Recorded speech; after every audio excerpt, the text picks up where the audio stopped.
This morning, as you know, we were attacked by a gunman at our press conference.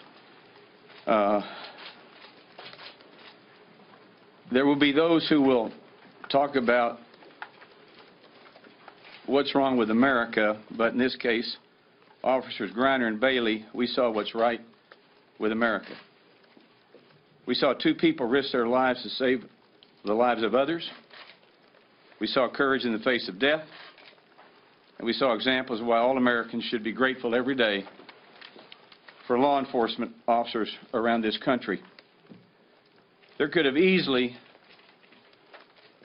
been 25 deaths or more today. I think we had 25 team players and about 15 staff. But Officers Griner and Bailey prevented that, and my family and I will be forever grateful.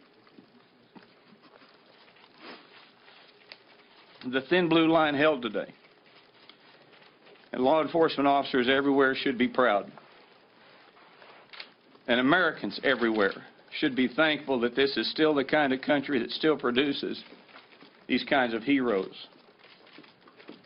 So I ask everybody to join me in praying for the victims and for their full recoveries before you go to bed tonight. I'll be happy to take some questions. I will briefly just tell you my story. I was on the third base side hitting ground balls to Trent Kelly and Ron DeSantis. Little did I know that the perpetrator was probably 20 yards from me. I went around the first base side to hit Congressman Scalise ground balls. I did that. The first one I hit him, the shots went off. I heard the first shot, and I wasn't sure. I thought maybe it was a backfiring of a car, but then the second and the third, and everybody yelled, "He's got a gun, run for cover."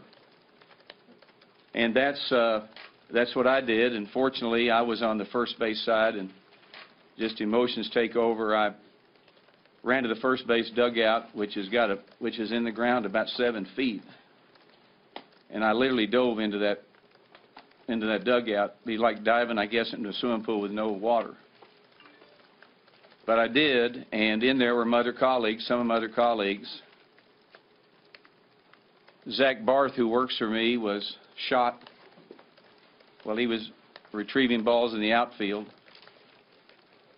When I got into the dugout, it wasn't 10 seconds. Then Zach had come running in from the outfield, and we landed in each other's arms.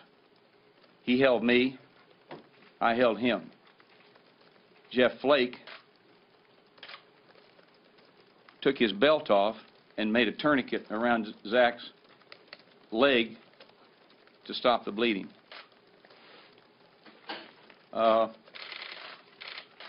You know, I remember, and Chuck Fleischman was on the phone to 911 screaming to hurry up and get here.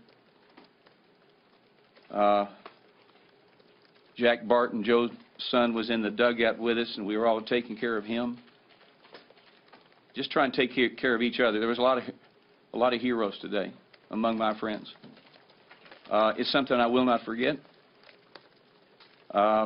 It seemed like it went forever. The police say they got here in about 3 or 4 minutes, and I'm sure that's the case. But it was a long time. They say 60 shots were fired. But without our Capitol Police, who literally took a step forward when they didn't have to. They could have stepped backwards. They stepped forward. They saved all of us out there. There is no question about it. We had no arms. All we had was bats and the shooter.